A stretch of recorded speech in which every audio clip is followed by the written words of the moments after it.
And guys, what is going on? All this is the Club of the Man 1993, and I'm up at you to add on to a retro review series that I did last January, of course, watching all 30 of the Royal Rumble matches. And I promised you that when it came time around for this year's Royal Rumble, I would continue this series on, extending it by adding on last year's Royal Rumble match in a recap retro review. Of course, this is just a match. We're going to recap and review the 2018 Men's Royal Rumble match. Now, because the first ever women's Royal Rumble match happened, that will be added to this playlist. Like that, I will do a recap and review of the women's Royal Rumble as well for 2018. However, I am not doing the greatest Royal Rumble. That sucked. That meant nothing, and we can just move on from that. Hopefully, it does not happen again. So we're going to do a recap and review of the 2018 men's and women's match. Of course, that will be in a separate video, but we are not doing the greatest Royal Rumble. So guys, this has been a while.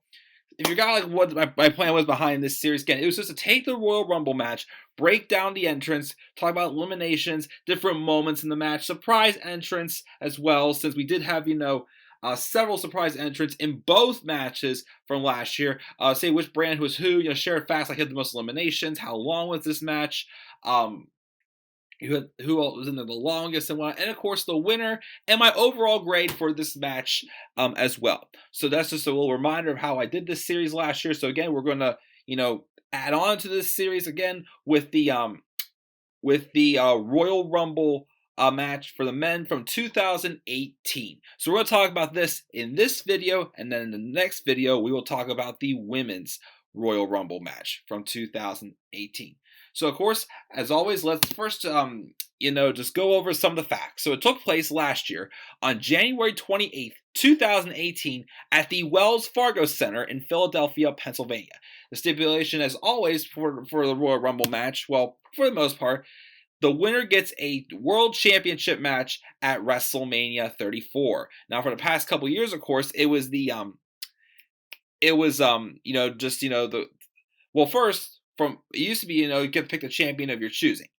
And then whenever the world titles merged, it was just for, of course, the world title.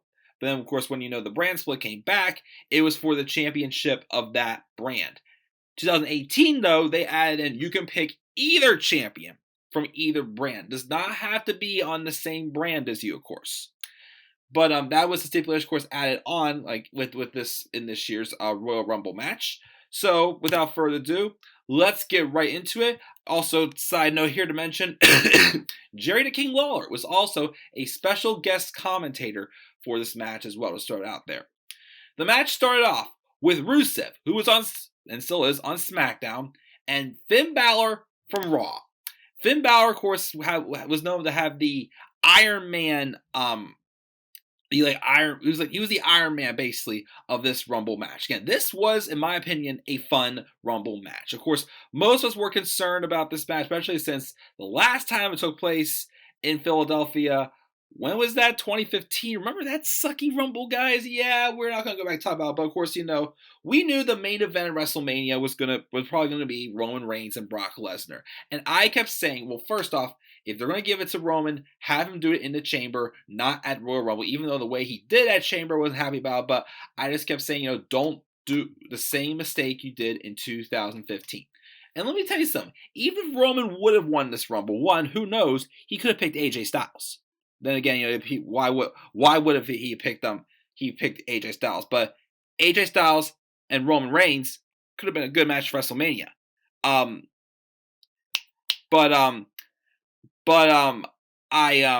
Shoot, let's go with this. Oh yeah, but then I knew it was gonna happen. So I'm like, okay, no, Roman Reigns not even win this. My pick to win going in, of course, was Shinsuke Nakamura. He was the one I felt could use his victory big time with this Rumble match. But we started off with Rusev and Finn Balor.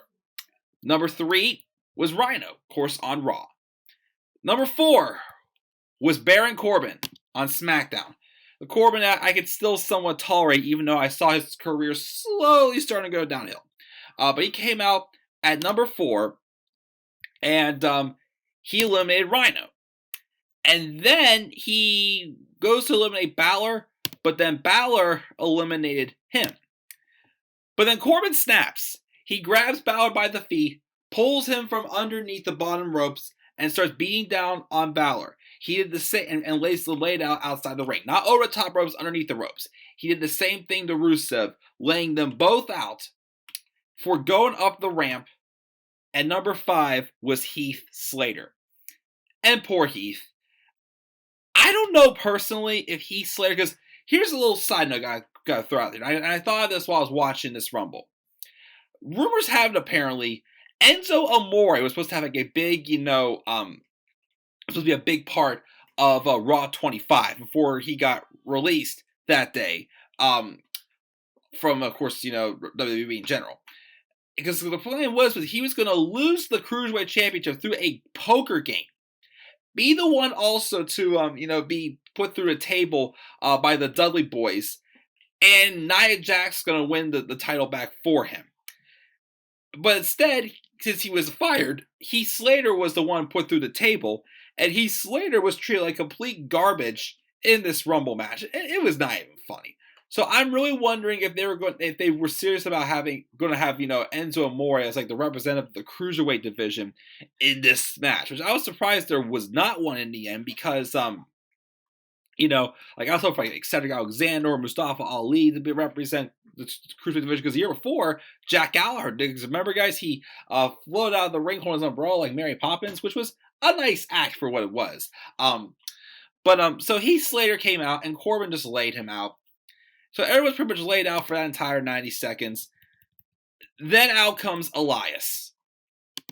And I was hoping Elias would have been number 1. He can still maybe be number 1 this year, leading off the Rumble with a little song, get the crowd fired up before. He probably couldn't last year because he was a heel. He comes out, of course, he boots Heath Slater. He gives him a little bit of a little bit of his usual performance and whatnot. And then at number 7, a surprise entrant there at the time. The NXT champion, when his full name was Andrade Cien Almas. He's not just Andrade, as was found on SmackDown this past week. He is Andrade Cien Almas, not just Andrade. But he comes out, and to give them credit, I really was pleased. There was 7 people, I believe, who had at least 20 minutes in this Royal Rumble match. And Andrade had like almost 30 in general. So I was very pleased they gave him about 30 minutes in this ring as NXT champion, even just being a representative from NXT in general, showing that, the WWE did have some faith in him eventually, for sure. So I was nice to see that. He was at number 7. Number 8, boy, did I completely forget about this guy. And again, I miss him. Hope he comes back soon and is booked right. But number 8 was Bray Wyatt. Number 9 was Big E. Now, of course, as Elias, Andrade, and Bray came out, poor Heath, once again, couldn't get anywhere close to the ring. He would get laid out by one of them anytime he come out. So finally, Big E came out number 9. And he comes out, he picks up Heath, who's sitting right by ringside, and just shoves a pancake in his mouth. Because I think that was the beginning of the time where New Day was on their pancake kick. So he feeds him a pancake. Now, number 10, the perfect 10, was supposed to be Ty Dillinger. However, backstage, we see Sami Zayn and Kevin Owens beating down on him because they're upset after what happened in their 2-on-1 handicap match for the WWE Championship to lead off the show, of course. So they beat down Ty Dillinger, and because of that, Sami Zayn goes out there and replaces Dillinger in the match. So Sami Zayn came out number 10 instead of Ty Dillinger. Number 11, of course, Sami, kicked down Heath Slater. I forgot to mention because things changed for Heath briefly, because number 11 was Sheamus. And apparently I think it was Sheamus' 40th birthday too, because this was not a happy birthday gift for him for sure. Sheamus came out at number 11. He actually puts Heath Slater into the ring, but then Heath, just like that, 2 seconds later, eliminates Sheamus. On his birthday too. So poor Sheamus didn't get a good birthday present getting eliminated by Heath Slater. But Heath Slater was showing some life. But then it all changed because Heath Slater didn't turn around and got eliminated by Bray Wyatt. So, nice little spot there. So I'm like, all right, whatever. But, it was a moment for Heath to eliminate Sheamus. Number 12 was Xavier Woods, followed by number 13, Apollo Crews, who I completely forgot was a part of Titus Worldwide, of course, still at this time, as they actually were building up some momentum, and they eventually faced The Bar at Elimination Chamber, but it didn't work out for them, and then they just went back to catering, pretty much. Number 14, once again, was my pick to win. Shinsuke Nakamura comes out at number 14, forgetting the fact that he didn't have like that, Japanese rock star singing his theme music. This is before he turned heel at WrestleMania 34. But he came out, and the first person he does eliminate is Sami Zayn. Number 15 was Cesaro, which this was the first official year for The Bar. Because last year they were a tag team, but they didn't call themselves The Bar, and they were still, kind of like, mixed reaction tag team. They had the face being cheered, the heel being booed, whatnot. Before they turned full on heel at Payback in 2017.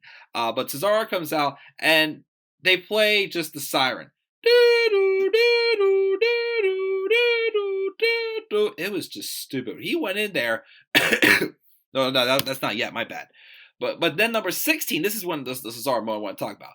Number 16 was Kofi Kingston. Of course, coming out wondering what big moments Kofi going to do this year, because the year before he just held on to one of the LED posts, which was whatever, wasn't his best. But this year they actually was kind of funny. I'll give it to that. Even though it was starting to get old, I felt that last year they kind of made it a little more interesting again. I don't know what we're going to do this year, of course, but you got to do something. It's a tradition.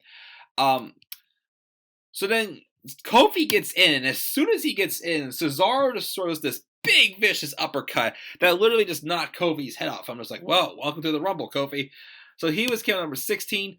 But then Cesaro would then have a little bit of a back and forth sequence with Apollo Crews on the apron before he eliminated Apollo, unfortunately. And then number 17 was Jinder Mahal, which apparently was Jinder's first Royal Rumble match, I thought they said also, which I did not care. But of course, I might just get him out of here. They were keeping him in the U.S. title picture, which I kept saying at the time. I remember saying, I want to give him a chance, see if he can work the mid cards. Still was not working out for him because, what he was doing in the main event scene was just dragging down to that, and it was not working for me. So I was like, get him out of here. Get him out of here. Don't even think about trying to pull off some trick with him. He eliminates Xavier Woods and Big E. So number 18 was Seth Rollins. So Rollins comes out, and once again, this was also, Rollins had been from 2012, but this was only Rollins' second Royal Rumble match. He was not in 2013's Rumble, even though the Shield was up, but none of the Shield members were in 2013's Rumble. He was in the 2014 Rumble. He was not in 2015 because of his championship match. He was not in 2016's because he was hurt. 2017's. He was supposed to be in it, but then storyline-wise, he got taken out of it because of Sami Zayn. Well, not because Sami Zayn, because Triple H's distraction in his match against Sami Zayn, where one of them had to win to keep their spot in the Rumble match. So Rollins came out, and him and Cesaro had some really nice sequence going. Because of course they had keep in mind this match was like third on the card for this show because the women's Rumble match main evented the show. Cesaro and Seth Rollins, of course, was going to be part of a tag match, which took place actually after the Rumble. It was with Rollins and at the time his tag team partner Jason Jordan, the Raw Tag Team Champions, taking on The Bar. But they had a nice little back and forth sequence there. But then Rollins, was like he kind of lay on his back and pushed Cesaro up, setting Cesaro flying over the apron, the top ropes, to get him out, eliminate him there. And then Kofi looked like he got eliminated by Mahal as well. So Mahal was trying to take out all members of the New Day. But then when Kofi fell out, his left foot landed, but his right foot, though, landed right on top of Xavier Woods, who was laying outside the ring still from his elimination. And so both feet did not touch the ground, only one foot touched. So then, to be funny about it, of course, he was hopping on one foot.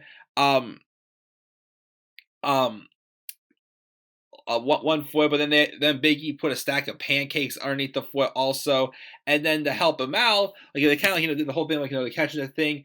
Kofi jumped into the hands of Big E and Xavier Woods. It was a big leap over Jinder Mahal to stay in the match. Had a little bit of a sequence, but then Jinder Mahal got eliminated by Kofi Kingston. Thank goodness. But then he turns right around to Andrade Cien Almas, who wisely looks and sees the New Day standing on that side and throws Kofi out on the other side to eliminate him from the match. So Kofi got his moment again. I thought it was kind of funny. Again, like the past couple of years, I'm like, this is kind of getting old. I mean, the best you can think of is, again, him just being carried around by the Rosebuds or, the New Day. Like, it was like, it was starting to get old. But then I'm like, all right, that actually I thought was not too bad for that. So we got that spot in there. Then we got Woken Matt Hardy coming out. Remember? Yes! This was when him and Bray Wyatt had that never-ending feud. That could have been good, but it just dragged on for way too long. I mean, yes, I know they wanted to give something for Matt Hardy to do, but they could have either booked it better, or again, it didn't have to have the feud as long as it did. But so Bray Wyatt and Matt Hardy kind of teased a team up. They actually teamed up and eliminated Rusev before they started brawling with each other. And they each eliminated each other pretty much. So just like that, those two were gone. Number 20 was John Cena, which I did not realize also. Not only was this Cena's 8th Royal Rumble, but this was the first time since he won it in 2013 that Cena was in a Rumble match, because he was in the championship match 2014, 2015. He was injured in 2016. 2017, he was in a championship match with Styles. So this is the first time in 4 years that Cena had been in a Rumble match. So interesting there. So he comes in. And of course, I hate it when people do this. When Cena comes in and he's just surrounded and everyone just, teams up and just tries beating him down. But then they go off the corner and start brawling with each other. It's like, why? If you're trying to team up on him every time he comes in, why not just keep going after him until you guys get him out? I never understand how that happens. But then, of course, that time Cena and Elias kind of had a mini feud going at the time. But Cena eliminated Elias from the match. Number 21 was a surprise. The Hurricane. He came out, had a little bit of a thing there with John Cena going until Cena eliminated him after like 20, 30 seconds. Number 22 was Aiden English. Number 23 was a really nice surprise, because number 23 was, say with me guys, Adam Cole, baby! Another representative from NXT. Now, a little bit of a fact here, though. On the pre-show, there was a United States Championship Open Challenge with Bobby Roode. And it ended up being Mojo Rawley and answered the challenge, which felt like a waste. But apparently the rumors have, because I keep forgetting to look it up, that I think Adam Cole, although he is from Panama City Beach, Florida, I believe it is, well, right now, he grew up in Lancaster, Pennsylvania, which, of course, is not that far from Philadelphia. So I don't know if it's because it's like, like a hometown, surprise or something like that. But Adam Cole was originally supposed to be the one to answer Bobby Roode's open challenge on the pre-show. But they didn't want to see Adam Cole suffer a loss like that, so they switched it up. Instead of having Mojo in the Rumble, they have Mojo face Bobby Roode, and Adam Cole replaced Mojo Rawley in the Rumble, which I think fit great, because the spot that Cole was in definitely had him taking on some of the better some of the more experienced veterans and whatnot in the business for sure. But what I did like also was since Almas has participated in that really brutal Extreme Rules match the night before I take over Philadelphia, he was still taped up and everything, so selling the injuries. Of course, the same thing happened with someone else in the Women's Royal Rumble, but we will get to that later on, of course. But in the Women's Royal Rumble recap and review. But so I appreciate that. So Adam Cole, very nice surprise for sure, I gotta say, for this Rumble match. He came out and he put on a good 10-minute performance. We had Aiden English get eliminated by Finn Balor, who was still in this match at number 2, in there at the longest at this point.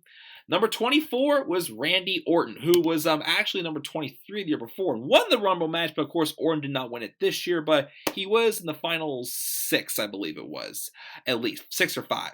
But he got in there, of course. Andrade Cien Almas was the first person to be victim of an RKO out of nowhere, and that was the end of Almas' run. But again, he had a great run in the Rumble, lasting about 30 minutes, I gotta say. So a good showing for sure for Almas. Number 25 was Titus O'Neil, followed by The Miz at number 26. Then we get to number 27, which is probably the last, exciting entrant for me, I gotta say, for this Rumble match.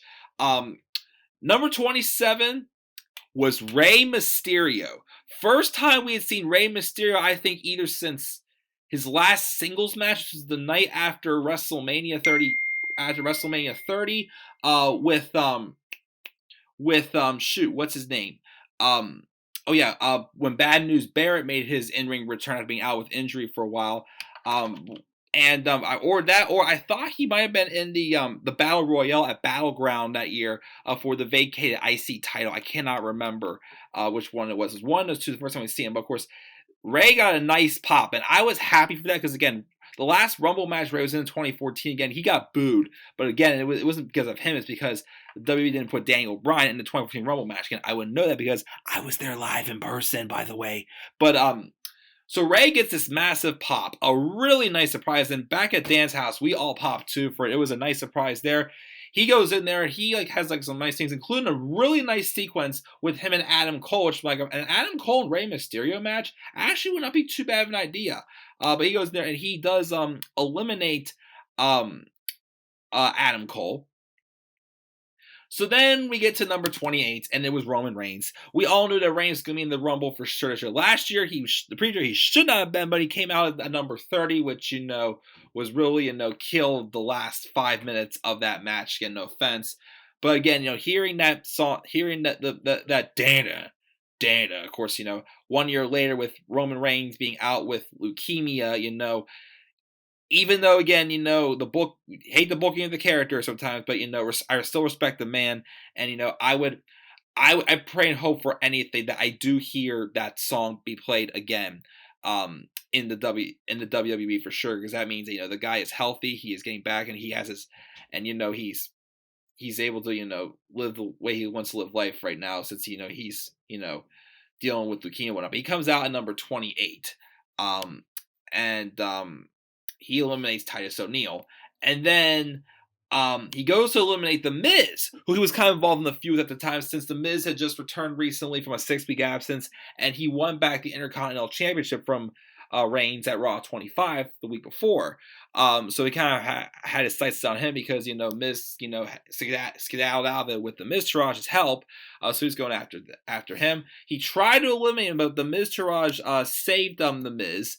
But then Miz gets in there, he gets double teamed by Seth Rollins and Roman Reigns, which he was one of two future opponents for Rollins at WrestleMania that year for the IC title, and a really great opening triple threat match that I kept saying from the start needed to happen once the Miz won back that IC title. So they eliminate the Miz. Of course, that was after Reigns cocked that fist and Superman punched the Miztourage before he eliminated the Miz. And then out of the blue, Reigns eliminated Rollins when Rollins was caught off guard. It was kind of a heel move. It was kind of like, yeah, I see what you did there, buddy. So that was unfortunate that Rollins got eliminated like that. So number 29 was Goldust. We get number 30, which, I was kind of hoping was Daniel Bryan because there have been rumors, and apparently a lot of people already were speculating that Daniel Bryan had a good chance at winning the Rumble match. I'm like, I don't know. I thought maybe he made his surprise return. Of course, he was then cleared 2 months later, of course, we all know, but it was not. It was Dolph Ziggler at number 30. A month earlier, Dolph Ziggler, won the U.S. title in a match that, once again, how on earth did he even earn that opportunity again? I still will not know to this day. And he relinquished it. He came back for the Rumble match. He was gone again for a few more weeks. And then he came back and then got added into that 6-pack challenge at Fastlane for the championship. Once again, this made no sense at all. I heard rumors that apparently he pretty much had 2 feet out the door before they came up with a new contract or something like that. Like his contract status was up in the air, which is why he relinquished the U.S. title like he did. But even when he came out, the contract was like, I thought he retired. I thought he quit with us. So I thought maybe he'll win this Rumble. Like I thought maybe he'll be the surprise entrant that wins this Rumble match. Unfortunately, though, it was not the case as Ziggler only lasted about 2 or 3 minutes in the match. But he did eliminate Goldust, but then Finn Balor eliminated Dolph Ziggler. We, of course, had a... and then this one, I remember my good friend Robin Kenobi, this is one of his favorite parts, I believe it was, in this match. We had a stare down also with the final 6 being Finn Balor, Shinsuke Nakamura, and Roman Reigns, Randy Orton, Rey Mysterio, and John Cena. Kind of like, the older generation and the more newer generation is having this nice big stare down, and they start brawling with each other. We saw a lot of good sequences there. Of course, Orton then would get eliminated by Roman Reigns. Rey Mysterio hit a 619 on both John Cena and Roman Reigns at the same time, which I thought was a nice spot there, but then he would be eliminated by Finn Balor, which would then bring it down to the final four, which were Finn Balor, Roman Reigns, John Cena, and Shinsuke Nakamura. Now, it looked a little strange because at first it looked like that John Cena and Roman Reigns, they had their feud in the fall of 2017 before they became best buddies. It seemed that the two of them were kind of working together at some points, it seemed. Of course, then when they got them down, they had like a little bit of like a stare down with, Nakamura and Balor, which a better book Nakamura, I would for sure love to see that match. I would love and pay to see a Shinsuke Nakamura and Finn Balor match. I mean, the match at NXT was awesome, which was pretty much Finn Balor's swan song. But I know if WWE books them these two right, they can have a tremendous match for sure. We had a nice little sequence going with them there. I also like, when Nakamura went for the Kinshasa, Balor pretty much, just like avoided it and hit like a nice coup de grace on Nakamura before then Cena eliminates him. So then it came down to Cena, Nakamura, and Reigns, and these final four got a lot of time in the ring. It looked like it was going to take forever for either of these three or these four to get out. But of course, Balor was eliminated, and then Reigns and Cena briefly teamed up on Nakamura before they start brawling with each other as well. But eventually, they did have Nakamura eliminate Cena with like a Kinshasa with Cena's head sticking through the ropes, eliminate Cena. It came down to Reigns and Nakamura, and these two had a great sequence countering together as well. There was a moment where I think Reigns went for the spear, but then Nakamura hit him with like a knee, and then Nakamura was getting ready to hit with a Kinshasa, but then Reigns hit the spear. Like it was back and forth. There was one point where like that Nakamura was gonna get eliminated, where I remember holding my breath. This is like, it's a guy I want to win and a guy I desperately don't want to win.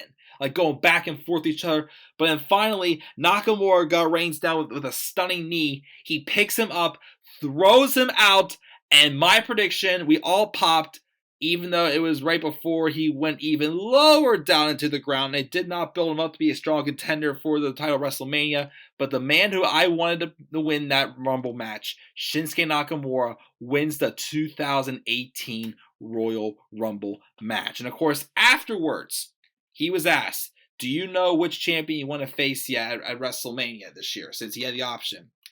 He waited a few seconds, then finally he gets the microphone and says, AJ Styles!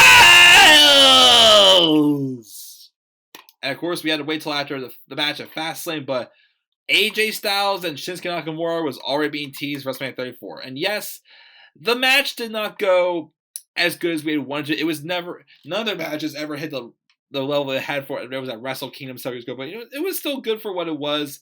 The stuff around it could have been a little bit better, such as Nakamura turning heel and AJ taking how many shots to the nuts, which, once again, why did he not wear a cup? Okay, their best match for sure was the last man standing match, but And then, unfortunately, Nakamura's career went even more further downhill because he had a really forgettable run as he was champion, but the right person did win this Rumble match, and it was nice to see because, this Philadelphia crowd, us and Pittsburgh are big-time rivals.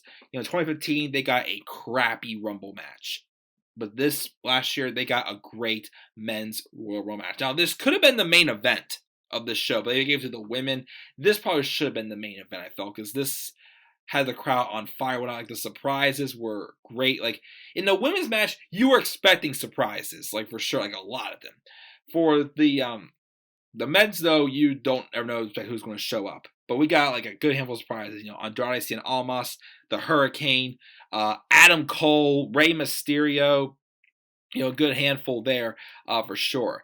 But yeah, I think this was a great Rumble match. I really enjoyed it personally. again, a lot of people got a lot of time in this match for sure, especially like, guys like, Almas, Rusev, Nakamura, who lasted, I think, 44 minutes in this match, who won it. But yeah, of course, Finn Balor had the longest time, lasting 57 minutes and 38 seconds. The most eliminations was Balor and Reigns tying with 4 apiece.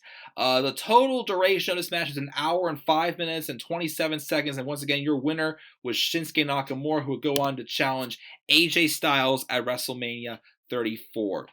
Overall, again, even though, looking back on how, Nakamura never really got booked, though, to be the serious contender at WrestleMania and just never really was booked to be, a main eventer. The right person still won. I still enjoyed this Rumble match, which is why I'm going to give this match a B+. A B+ for the 2018 Men's Royal Rumble match. Of course, next I will do a recap and review of the Women's Royal Rumble match, but that will be next, guys. So once again, guys, what are your thoughts on the 2018 Men's Royal Rumble match? Leave us down in the comment section below. And be sure as always to click my like and subscribe or comment on my channel. Follow me on Twitter at DemandAirborne93. And guys, I will see you all later. So until then, guys, have a great rest of your night. And peace out, everybody.